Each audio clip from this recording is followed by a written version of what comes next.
Hi, and welcome back to another episode of ADK Talks, where we share the great people, places, and stories that make the Adirondacks such a fantastic place.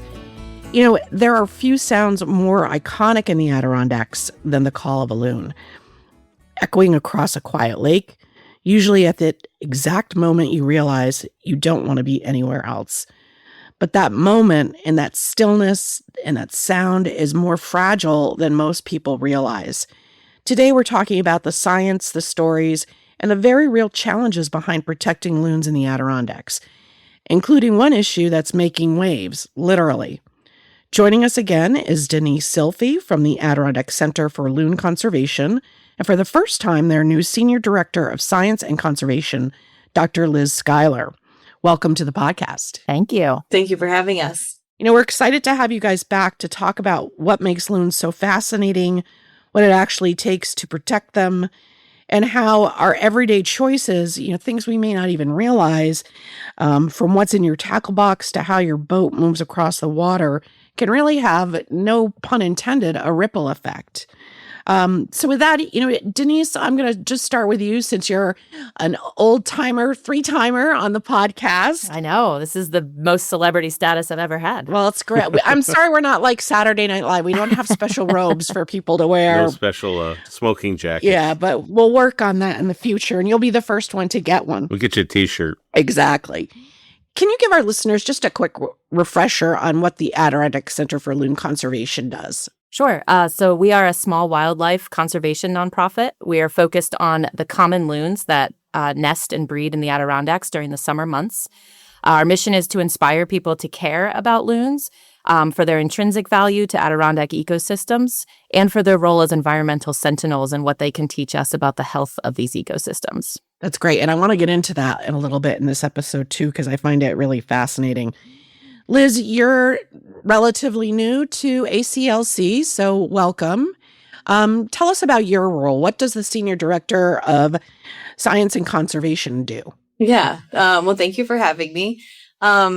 So my role here is to really look at this rich data set that we have. We have over, a lot of the projects that we have are been going on for over 20 years. And so I'm hoping to bring in a more of an analytical lens and really start to pull and tease out, what are these trends saying? What are the data telling us? How can we analyze this to help us really inform where we're going in conservation for loons? That's awesome. Now, you're from the Adirondacks originally, correct? Yes. Yeah. So I'm originally born and raised here in the Adirondack Park. And as a kid, I spent an immense amount of time outside. My parents were avid backpackers. So, I slept a ton in tents and really remote wilderness areas. And I was really lucky. I even had a hornback boat that was 7 pounds that was specially made for my brother and I. So in many ways, the flora and fauna of the park are really I feel like a part of me or a part of home. But so these experiences have really helped lead to where I want to spend my career and spending time here at the ACLC. That's awesome. What's something about loons that most people think they understand but don't? I think a really interesting fact about loons is that I think people forget that they are a seabird, that they spend, 5 to 7 months of their life at sea. And when they're there, we don't really know exactly where they are. We don't know exactly what their diet is. We don't know what causes mortality. So there's this whole gray area of almost half of their annual cycle that we don't know a lot about. I was talking with someone over the weekend about this upcoming episode, and they asked me where loons winter. And I said they're coastal, but I didn't know if that's southern coastal, eastern coastal. Where do they go in the winter? It's a pretty wide range along the coast. The birds here that we do know of, there were some birds that were tracked 20 years ago. And we know that they go, and also by boundary sites, that they are more off of the Atlantic, pretty nearby. So off the Jersey coast or off Long Island. So not too far away, but in the wider range of the loon geographic range, they can be found all the way down into Florida. Oh, wow. Okay. I had an interesting experience. I was traveling out of Baltimore about 2 months ago on a train. And as we left the city of Baltimore, we started along the coastline of the coast of the Chesapeake Bay. And a lot of it was frozen. So that was when it was so cold. They had record colds in Florida, and go across this trestle, and I look down, and I think from the vibration of the train and probably the noise, there was this huge amount of movement, and I realized they were all loons, and they were literally hundreds of them, all sort of scampering away in the water to get away, and they couldn't have gone very far because there wasn't enough room for them to take off, and they were swimming. It was just one of those things that was so amazing. I wanted to say to somebody, "Hey, look at that," but there was nobody around me, and of course I reached for my phone to take a picture, and we were all off the trestle by then. But it was just, I remember from a previous broadcast we had talked about where they went, and it was just really remarkable to see so many. And I think because of all the ice, they were probably concentrated in that area. Certainly, yeah. More than they normally would have been, yeah. But it was really... So I can tell you that they go to the Chesapeake Bay. Confirmation. Sometimes. Well, and it's amazing that you recognize them too, because I think something people don't know either is that their plumage completely changes. So they look very different on their winter range than they do on their summer range. Yeah. I was just going to say, in the Adirondacks, you see a loon family together, but you never see huge groups of loons together. You don't see a flock. Right. So that's really cool. Can I jump in and add something? Yeah, sure. You actually can see big groups of loons in the Adirondacks, but it's Oh, after really? the chicks are gone. So once the breeding season's over, loons become, because during the breeding season, loons are very territorial and they protect their nest and their chicks and their territory. But once the chicks have fledged, then they actually become very social again. So in the fall, especially around October, you can see groups of, I think the most I've seen is 40 to 60 loons at once. They congregate in big groups on some of the larger lakes before they take off for their migration. So you can see them, but it's a very short window of time, and it's at a very specific time. So, and then they spend the winter, they're more social in the winter as well. It's really just during the breeding season that they get very territorial. That's very cool. I did not know that.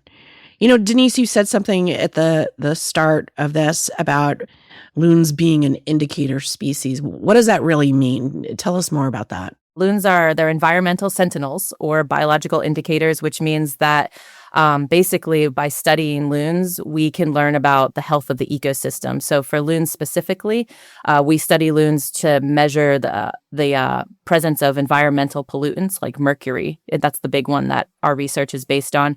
So loons, they're top predators. So top predators in their ecosystem will accumulate more pollutants in their body than other organisms in the food chain. And that's just because they eat all the things in the food chain. So when we take a blood sample or a feather sample or an eggshell sample, we can test those to see how much mercury has been accumulating in the bodies of loons. And that tells us something about the amount of mercury in that body of water. So, we say they're environmental sentinels because they give us clues about the overall health that we might not be able to see like with our naked eye. So, all right, I majored in English, not science. How does the mercury get into the water? Is that through air pollutants? How does it get there? Yeah, mostly through air. So a lot of mercury that we have in the Adirondacks actually comes from the Midwest or further west. And because of air currents, it blows east. From coal-fired burning or big industrial factories, mercury is produced in the emissions. It travels this way on the wind and gets into our water systems through rain and precipitation. Right, Liz? You got it. You nailed it. I got to have the scientists make sure I'm right. So okay. Trust but verify. It's like a quiz. You know, I don't want to get too Barbara Walters on you, but Liz, if loons could talk, what do you think they'd tell us about Adirondack lakes right now? So I think that they would actually say that the acid rain and mercury pollutants have gotten better. That's what we're finding. But, there is a cautionary tale as we start to roll back regulations that we could start to see this get worse again. So it's, one of the key things about monitoring is to not stop even when things are looking good, right? We should continue this trend so that we can get a fuller picture on this longer temporal scale, especially with a species that lives so long. You know, I grew up during the really bad acid rain days in the Adirondacks when, lakes were dying, and we have seen a huge improvement. Do you think the science is better now so that we'll be able to detect issues sooner than we did in the past? That is a really good question. It depends on the pollutants that we're speaking of. I would say that on the forefront now, one of the pollutants that we're more concerned about and the direction that we're headed with Adirondack lakes are PFAS, or those environmental forever chemicals. And to be able to, the technology and being able to detect those from the same blood samples that we were already detecting mercury has really improved and made it, affordable for a wildlife biologist or a small nonprofit like ours to be able to try to ask those questions in the near future. That's awesome. I have to just take a small tangent here because we get this question all the time. I don't know why. Maybe you're getting it, but I'm like, go to the Adirondack Center for Loon Conservation website. Oh, by the way, Jane, what is the Adirondack Center for Loon Conservation website? It's adkloon.org. And it's one of the best ones. And you guys are on Facebook and Instagram too, right? We are, yep. At our handle would be ADK Loon on Facebook and Instagram. We're actually getting a new website that we plan to launch on May 1st. So adkloon.org will be the same web address for that new website, but we are preparing people that links to older pages or older events might not work. They might be new links. So, okay. But after May, check back for our new website. And you guys have a physical place right there in downtown Saranac Lake too, which I've been to and is really fascinating. It's a great place to drop in and learn more about loons and get some cool loon merch too. Yep. If you want to buy something with a loon on it, we'll sell it to you. We have everything you can think of. And our store is very easy to find. There are beautiful murals of loons on the outside of our building. So if you're having a question on where we're located, just look for those loons and you'll find us. But we do besides just a gift shop, we do have some really amazing exhibits, and we have more exhibits to come. So we're constantly freshening up what we have for even for kids. Like the whole family will come in and learn something, and you can get a great gift. Well, back to my question before Stephen, as usual, interrupted me to get your website address. One fact that I want to make sure we just briefly mention, because we get this question all the time. Do loons mate for life? They do not mate for life. They average about 4 mates over the course of their life. So they like to mate long term. They like monogamy, but they're open to change if change presents itself. But I also think it's really fascinating too how both the male and female loon, they really co-parent well, right? Yeah. So loons are actually, they're not sexually dimorphic. So that means that their plumage is almost like identical for between males and females, unlike other birds where you'd think of like a cardinal or something like that, where you can really tell who the male and the female are. And because of this, nesting pairs, they also split that parental duties pretty much down the center. I mean, every pair is different. Some pairs, one wants to sit on the nest longer than the other, but they share all of the duties. So the incubation, feeding, protecting their chicks. Once the chicks have hatched, the chicks will ride on either parent's back.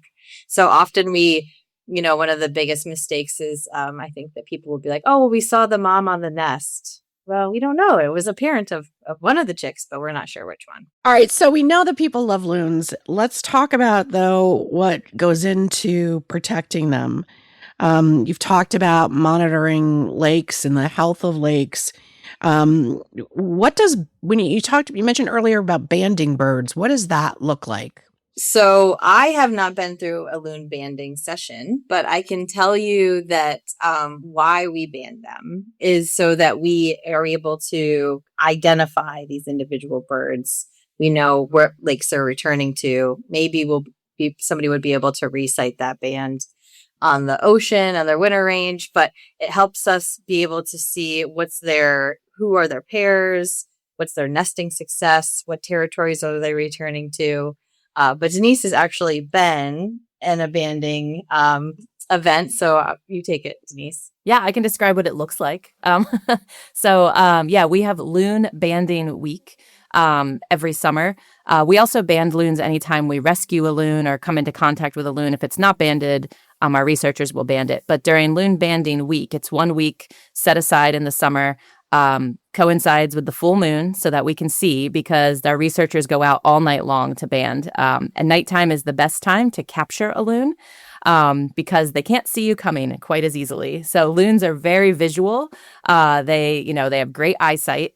So to go out and capture the loons, our researchers go out in boats. They try to be really quiet. They use a spotlight to spot the loons. And it's kind of like deer spotting. You shine a light in the loon's eyes and it can't quite see where the light's coming from. And then you play some loon calls and the loons will literally swim right up to the boat because they can't see that you're in the boat. And they're super territorial. So they're like, get out of here. Yep. Who is this intruder? Oh, wow. Yeah, they want to know who's there. So they'll approach you. And then if all goes well, our researchers can just use their big dip nets to reach in and scoop up the loon. Of course, that sounds easier than it really is because loons will also put up a fight. They do have, sharp beaks. So when you pull the loons into the boat, our researchers work really hard to kind of very quickly get the loons in a position that is the least stressful for the loon. And that'll keep them safe and it'll keep the researchers safe. And then sometimes they will ban the loons right there in the boat, or they'll come back to shore where they do a full workup. They take blood samples, feather samples. They do some measurements just to see, get some data on just the individual birds themselves. They weigh them, and then they'll band them with 4 different bands. So 3 of them are colored bands, and the color combinations of those bands are unique to each individual loon. So that, like Lizz said, if somebody sees the bands again, they can take a picture and they can send it to us and we can identify that individual loon and say where it started from, where it is now. And then the 4th band is a silver USGS band that has a unique identification number on it. But that's a little harder to see from a distance. So, but that's really useful. Again, if we recover a deceased loon, it's really important for us to we ask people, report if you find a deceased loon, especially if it's a banded loon, because we send those to the DEC Wildlife Health Unit for a necropsy to help determine the cause of death, which is very important for if it's lead poisoning or, for disease monitoring. Those bands help us track, individual birds over the course of their life. So you've talked about the lead tackle stuff before, and we're going to get into that in a little bit because I'm curious to hear how that's going. And I just want to be clear in case anyone is wondering, it doesn't hurt the loon to have a band on its leg. The loon's legs are actually uniquely shaped. They're not round like most birds are. And so these bands we actually make them ourselves, like perfectly measured and melted so that they will cause zero resistance. And so that they're very tight, but that they're not so tight that they're like cutting off circulation or anything like that. I did want to say, though, that something really cool about our banding is that there was a loon that was banded over 2 decades ago by ACLC or by this group here and was re-spotted last summer. So, wow. Oh, wow. Yeah, it's really, that just tells us a ton about this bird for sure. We run in social media every now and then loon facts and loon trivia, and I cannot get over how much response we get.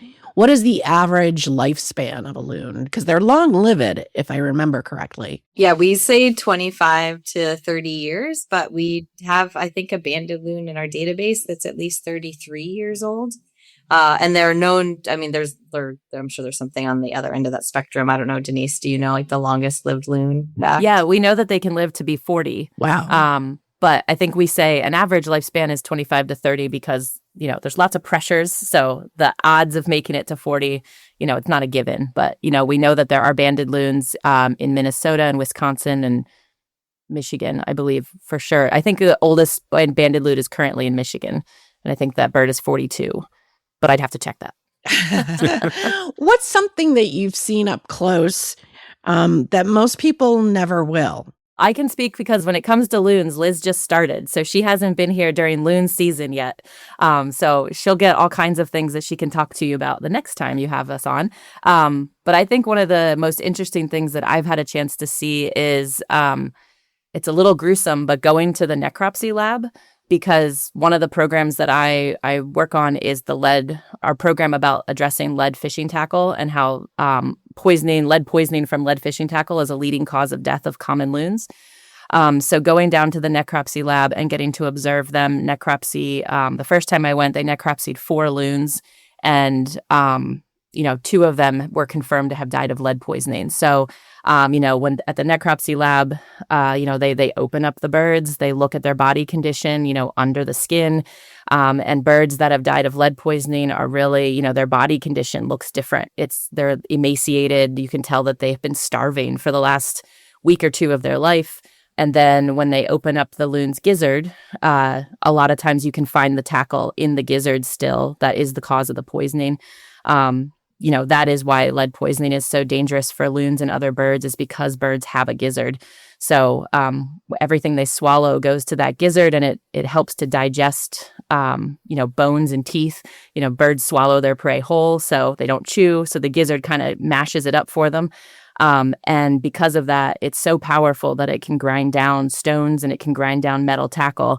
And basically the lead just leaches directly into their bloodstream, and they get acute poisoning and die within 2 to 4 weeks. So I think seeing that, in the necropsy lab, really, for me, it was like, okay, I can see exactly what happens to these birds when they are dying of lead poisoning. So it's helped me put a little visual on why it's so important for us to care about lead fishing tackle. And, loons are unique in that there's also nothing from like a rehab standpoint that you can do to save a loon once it's ingested lead. Unlike, if an eagle is suffering from lead poisoning, you can actually take it into a rehab center and help it get back on its feet. But with loons, it's kind of a done deal if they've ingested lead. There's nothing we can do. There's no intervention we can do to help. And they get that tackle either because they pick up small stones, as you said, from the bottom of the lake, and tackle is sunk down to the bottom of the lake. So they can't distinguish between what's a sinker and what's a pebble.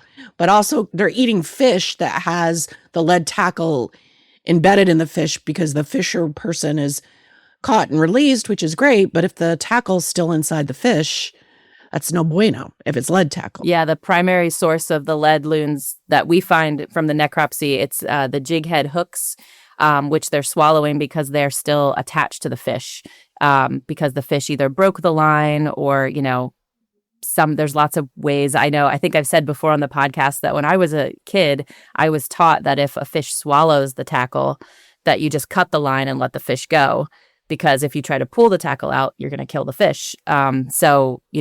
I always think about that I was taught to literally cut the line and just let the fish go with the tackle still inside of it.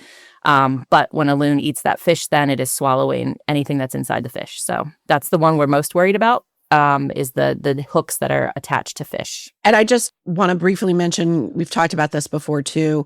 You've given us great insight into things you've observed up close, but us normal pedestrians should not get close to loons, even if we want to see all those cool things. I think last time Denise told us you people should really try and keep 100-foot distance from the loon. Yeah, we say 100 to 150 feet.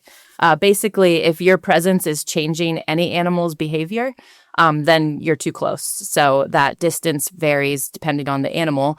But yeah, if you notice that your presence is causing an animal to stop feeding and move away from you, or get agitated, if it especially for a loon, if they have chicks, and they start to get agitated and, because you're there, then that means you're too close. So you should give them a little bit more space. So we want people to see loons and observe them.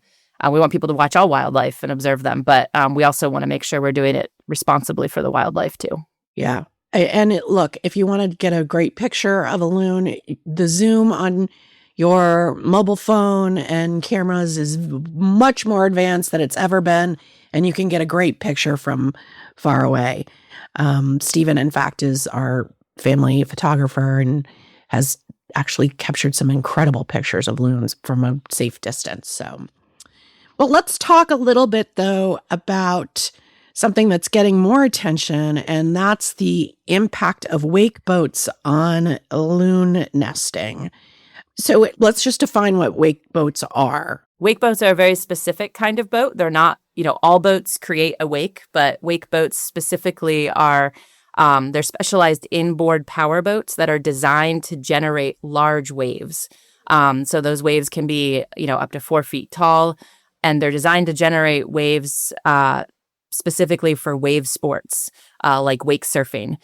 These boats also, it's important to know that, they can be operated like a regular motorized boat, and they can be operated in wake producing mode. So wake producing mode is what we're most concerned about for lake health. Is the wake producing mode is when they are generating these very big waves that are kind of unnatural on lakes here in the Adirondacks. So there's waves on lakes, but that's not like the ocean. So what's the impact of those wakes on loon wildlife and maybe other wildlife too? people have a concern about those waves impacting loon nests. They can flood the nests. We know that loons can't walk on land, so they nest right on the edge of the lake, right on the edge of the water. So they're really vulnerable to waves or changes in water level. So that is a concern. The bigger one to me and to the Loon Center is that wake boats impact the sediment distribution from the bottom of the lake. So if they're operated in water that's too shallow, they disrupt the water column and they stir up all this sediment that is, it's not meant to happen all the time. Lakes have turnovers and lakes have a lot of natural ways that they, turn over the sediment at the bottom. But when a wake boat does it, it's kind of maybe a more regular. If it happens too much, we're worried about what that is doing to the water clarity, to the, all the different things in the water. I'm not a chemist, but there's some stuff in there. And if it gets redistributed, that's not always great. And specifically for loons, the effect on their prey. So, redistributing the water column and redistributing sediment affects fish, which we think likely will affect loons and their ability to have enough prey, but also their ability to see their prey. Like I said, they're visual birds, they're visual hunters. And if the water is constantly being turned over, they might not be able to see very well to fish properly. Yeah, and so the fish can eat these toxins or pollutants that maybe we thought were not great, but they're going to sit down there forever. They get stirred up in the water.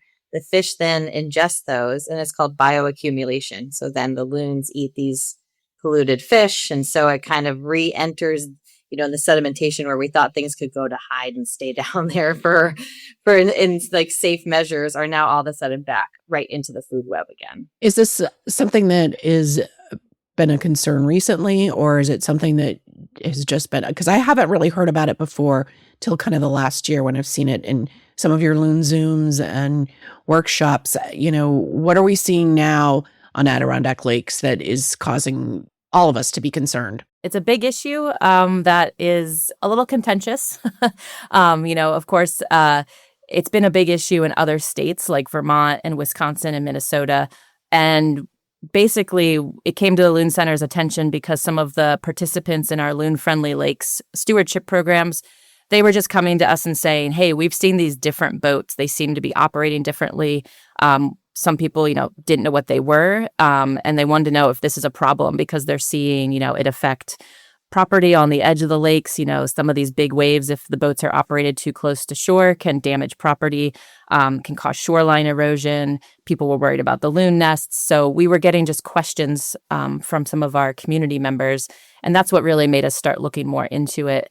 Right now, there's a little coalition of organizations that are working together to just see, is this a problem in the Adirondacks?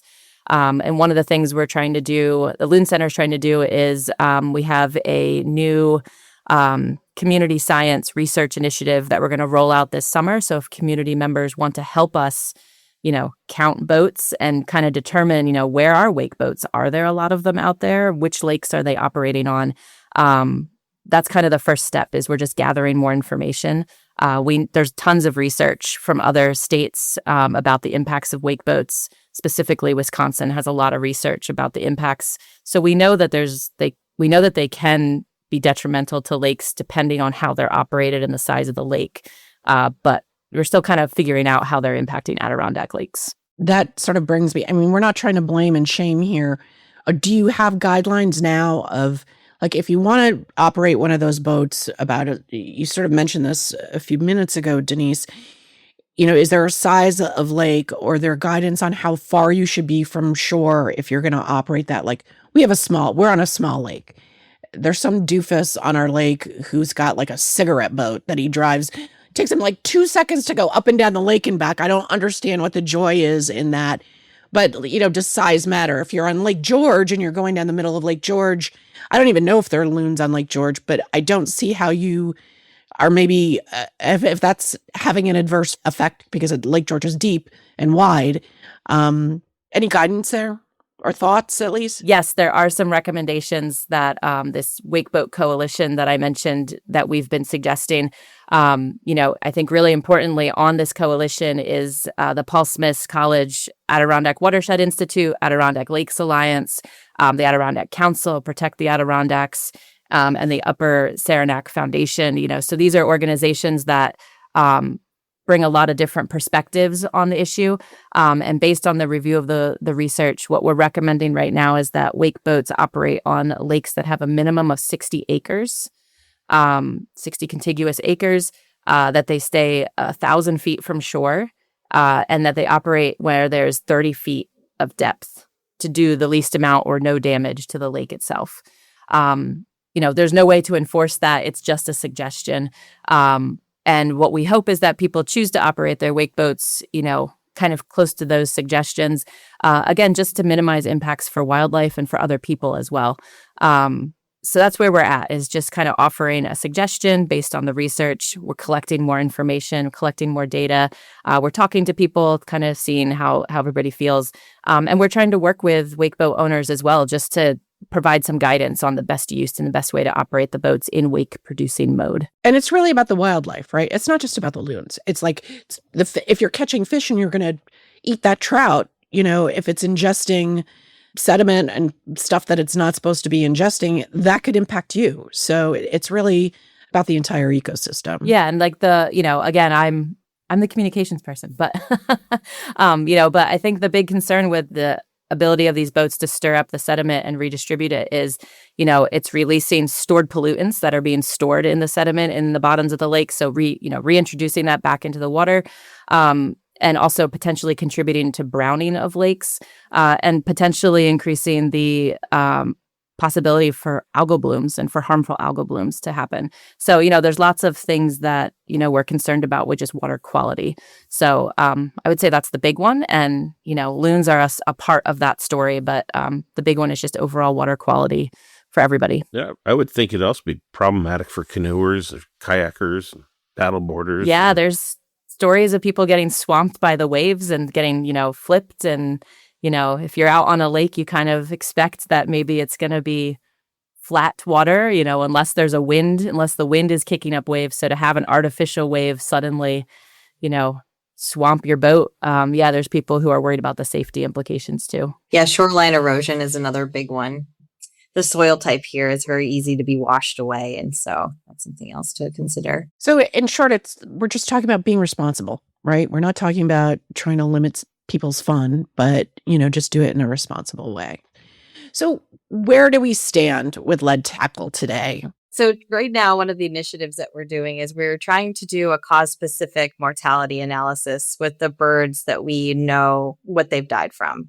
And this is different in just figuring out what the proportion of mortality is. So if you have 100 birds and 40 died from lead, that doesn't tell us much about what's the probability of that bird dying from a specific cause. So we can take it one step further, do a cause-specific mortality analysis, and that will help us give a more informed conservation effort into seeing what kinds of impacts lead has. Because right now, the raw data is pointing to lead is a major cause of death for loons. And so we want to see if there's some statistical rigor in those findings. Are there other areas we should be concerned about, like, human disturbance or pressure on loon habitats that maybe we're not aware of and should be? Well, I think a really straightforward concern, which is just fishing line. It's so light and lightweight, and I think that people forget, like they'll throw it over the boat. But if you were to scuba dive the bottom of most of these lakes, you would just be shocked with how much line is down there. So a really simple, thing to think about is as soon as you're done with your fishing line, just wad it up and put it in your pocket or keep it on the boat. As far as human disturbance, people love to recreate, and this is a place that we're going to have to share space. So I think just having more awareness of your surroundings, like Denise had said, if you see wildlife is starting to change their behavior, it's really easy to just back off, And I think people unintentionally love animals to death sometimes. So, disturbing a loon, getting it off its nest, that's going to interfere with the incubation. That can open that nest up to predation. It's also very costly for that adult to have to keep getting on and off the nest. So it's super simple just to keep your distance. These are all very small lifts. They make huge impacts on such a magnificent species. And I think, like you said, people have good intentions, but they might not realize the impact. Don't feed the loons, right? because you don't want loons to become dependent on, human intervention to get their food. Plus, I would imagine what we would give them is probably not that great for them. Yeah, you're probably not going to have loon food on hand. Yeah. But like tossing a little pieces of bread, which also is probably with the intent of getting them to come a little bit closer so you can take that great picture. Like, don't do it. Yeah, don't feed birds bread. I was just going to say that's true for all wildlife. Yeah. Don't feed deer. That just spreads disease. Don't feed the bears. Don't feed the bears. Sometimes they help themselves to our bird feeders, but we're not putting those feeders out specifically for the bears. Okay. How can people get involved? And, if they are listening to this episode and they're like, wow, I really want to help contribute to loon welfare, what can they do? There's a couple ways. Some of the ways that you can get involved is participating in our community science programs. So the Loon Census is the third Saturday of July every summer. We rely on hundreds of volunteers to come out and sign up to participate in the Loon Census. Basically, when you sign up, you choose a lake somewhere in the state of New York. You go out to that lake at a set time. It's 8 to 9 a.m., so just 1 hour.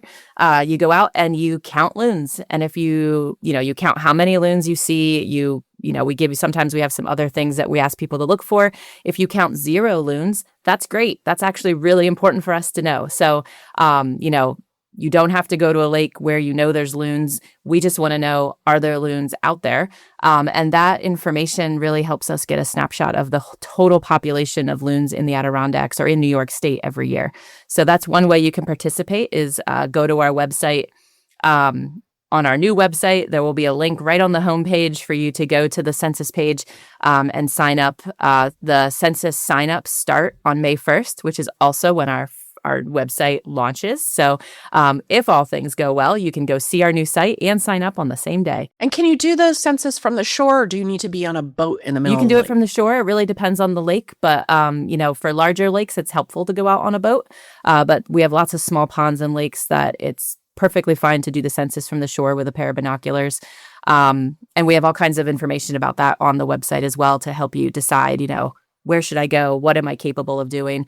But it's a huge benefit for us to have all these people come out and help us collect that data. Last year, we counted over 1,000 loons, thanks to the community science with 400 participants. So it's a huge effort. Yeah. And we're very grateful for the community for helping us. Yeah. So we want to, have 500 volunteers this year.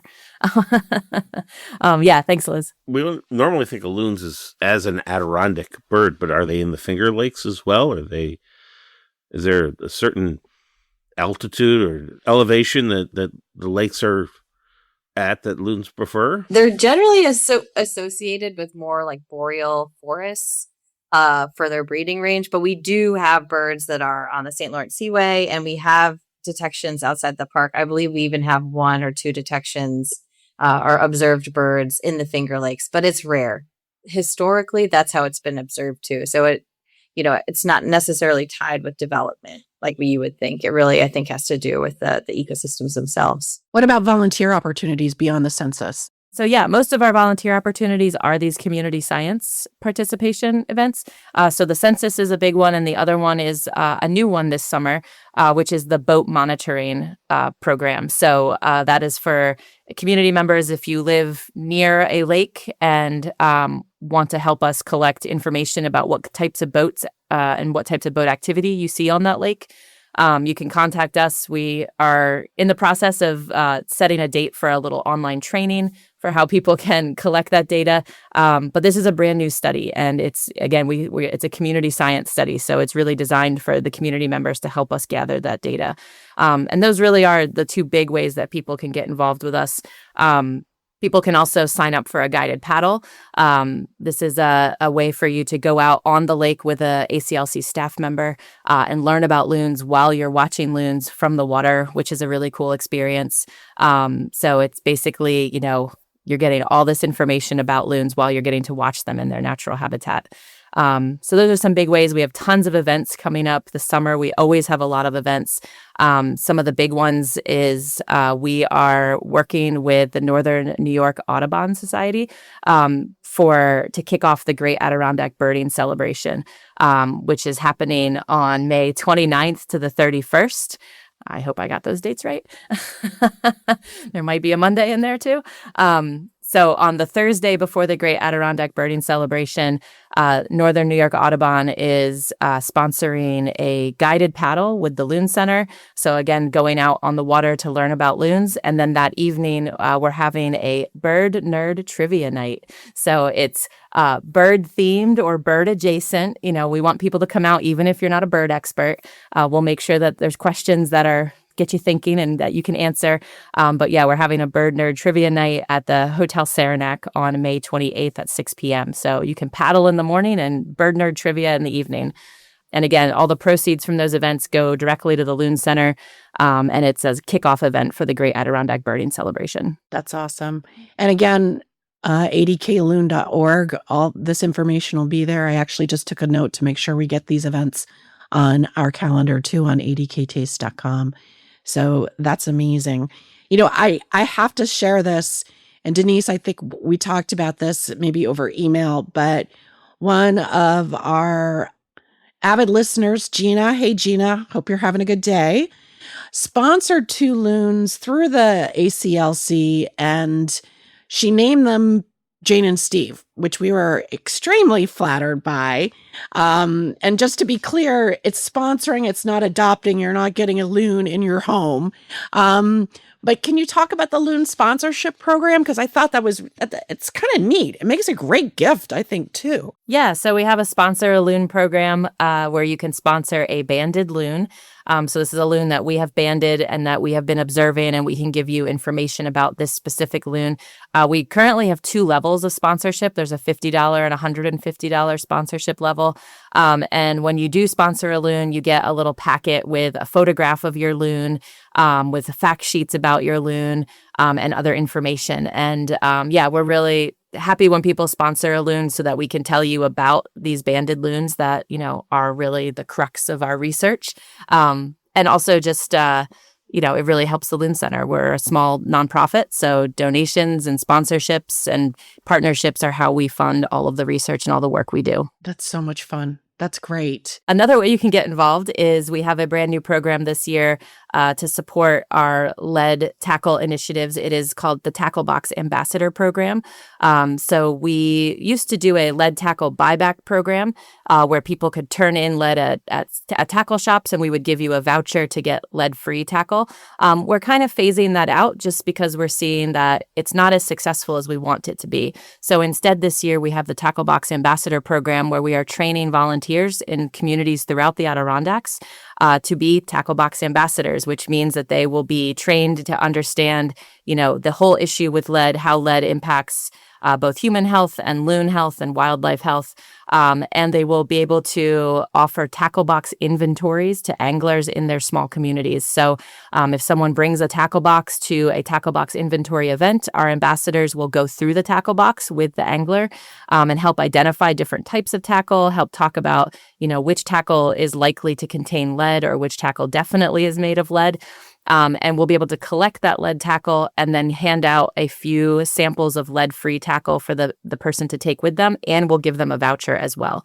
So we think that this will be kind of a way to kind of meet people where they are, to meet people right in their small communities. And, you know, when you're listening to somebody, listening to your neighbor or a friend talk about an issue, you know, it's a little easier than listening to someone who maybe is a couple hours away from you in some organization that you know, may not have a lot of contact with. So our tackle box ambassadors, you know, are really they're going to, you know, use the relationship they already have to help educate people about lead, and give them the option to turn in their lead tackle to get, lead-free tackle in exchange and a voucher that they can still redeem at a tackle shop near them. You know, you brought up something earlier about loon rescue.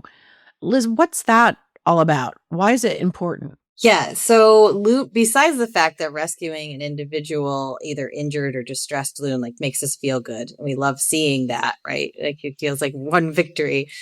There's actually a really important scientific reason why we rescue loons. And one is that loons have their life history strategy is that they have very low productivity. So they only have, you know, they only lay 2 or 3 eggs. They maybe will hatch 1 or 2 chicks, and maybe 1 or 2 of those chicks will go to fledge. Often not, you know, there's some years that they don't. So because of this, they have really high adult survival. So it's okay if you've lived 30 years, if every year your nests fail, because you're going to, make up for that in some years to come. And the third thing that's really important is that they have this high site fidelity, like we were talking about. So high productivity loons will go to the same high productivity lakes, and then they'll have, a higher chance of having their offspring make it to adulthood. So by saving that one adult, you could be saving generations of their offspring to come. So I do think that, it's really important for the public, if you do see a distressed loon or an injured loon, we have links on our website to let us know. There is a network of rescuers and volunteers that can help assess the loon and bring it to a place. Oftentimes, loons can just be grounded, right? They can't walk on land and they need a lot of space on the water to take off. So it could be something as simple as just bringing the loon to a bigger body of water so that it can leave. But reach out and contact us if you see any kind of loon in distress. I know something, they do need that long runway to take off. So that's really important. I'm going to say it, if you guys you are not for profit. You did mention that earlier, all this great work you're doing, you need support. So I would strongly urge any of our listeners, if you love loons, go to adkloon.org, and there's lots of different ways that you can support the Adirondack Center for Loon Conservation.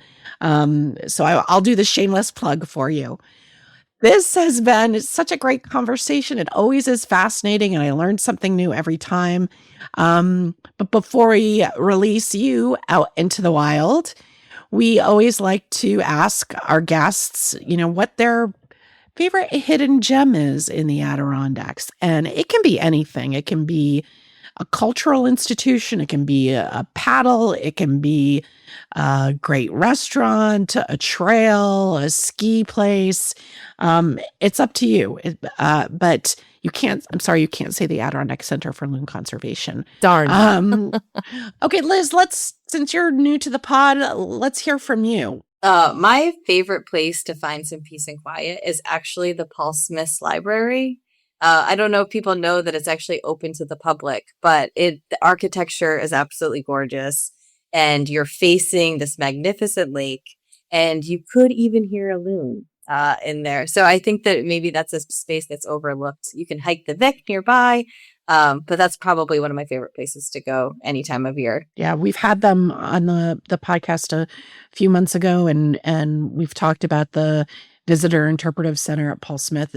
For some place that's so remote, there are incredible facilities there for the public. So that's a really good one. No one said that before. Okay, Denise, no pressure, but you're up next. Okay, so I don't know if it's really hidden because it's very large, but I really like Cranberry Lake. A year ago or so, I did the Cranberry Lake 50, the 50-mile backpacking trip around the lake. And I just, it's a great place to go. You don't have to do the whole loop when you go there. You could ski it, you can backpack on it or hike on it. And I just really loved it. It was not the hardest trail to hike, but it was really beautiful and really great campsites along the way. And I went in the fall, which also doesn't hurt. It's beautiful colors in the fall. So that's just a place that I really enjoy, and I'm really hoping to get to go back. So that's great. People sometimes don't realize the Adirondacks are larger than the state of New Jersey or the state of Vermont. And so there's 3,000 lakes, I think. So I think it's awesome you can never highlight too many. I don't think we've ever had a repeat on this podcast. So that's awesome. Well, Liz, Denise, thank you so much for joining us today. We look forward to having you back again in the future, and also attending some of the great events going on this summer, and even the stuff you have virtually too. I think people can always learn more about loons. So thank you for sharing your insights and knowledge with us today. Thank you so much for having us. Thank you so much for having us. Thank you. All right, take care, and hope to see you out there. Thank you. Bye-bye. Wow. Can never get too much information about loons. I love those loons. It's a loony topic. It's amazing. Lots of interesting stuff. And it just feels so Adirondack, the way loons look, the sounds, the loon calls. There's nothing like lying in bed at night and hearing that loon call. And I love it when we have, friends up from Texas and Kansas and Boston and all over the place. And, I'm like, please make the loons call tonight or during the day so they can hear them. It's just so awesome. It's such a great experience. But I think, Steve, it's worth mentioning that experience just doesn't happen. As we heard today, protection of loons and all wildlife is really important. And I think the work that they're doing, the studies, all the science behind what they're doing is really incredible. And it's something we can all play a role in for sure. So whether it's, listener, how you boat, what you bring onto the water, or even supporting organizations like the Adirondack Center for Loon Conservation, those choices matter more than maybe we think they do. If you enjoyed this episode, learned something new, or found yourself thinking a little differently about the lakes you love, we'd really appreciate it if you rate and review ADK Talks wherever you listen to podcasts. It helps more people discover these conversations, the beauty of the Adirondacks, and the great people working to protect this place. For more stories and insights, visit adktaste.com and subscribe to our newsletter. And, Steve, if you have questions or comments, you can reach out to us at info@adktaste.com. We've gotten a bunch of questions lately, and we're going to do a reader mailbag episode probably right before Memorial Day weekend with an also preview of what's coming up on Memorial Day. So if you've got a question you want answered, please, as Steve said, email us at info@adktaste.com. So until next time, we look forward to seeing you out there in the beautiful Adirondack Park. Take care. Bye-bye. Bye-bye.